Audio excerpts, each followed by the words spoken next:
بشكل رسمي المنتخب المغربي سيلعب أمام المنتخب البرازيلي.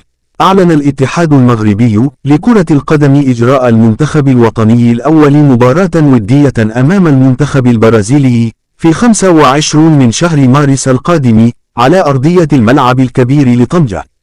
وستلعب المباراة انطلاقا من 10 مساء بتوقيت غرينتش، وستكون أول ظهور للمنتخب المغربي بعد إنجازهم التاريخي بالوصول إلى نصف نهائي كأس العالم قطر 2022.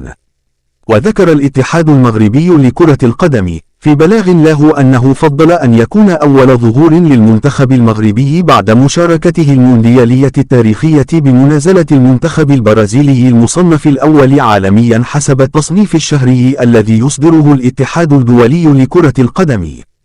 وستخوض كتيبة المدرب وليد الركراكي مباراة ثانية أمام المنتخب البيروفي يوم الثلاثاء 28 شهر مارس القادم بالعاصمة الإسبانية مدريد على أرضية ملعب متروبوليتانو انطلاقا من 9:30 مساء بالتوقيت المحلي الإسباني.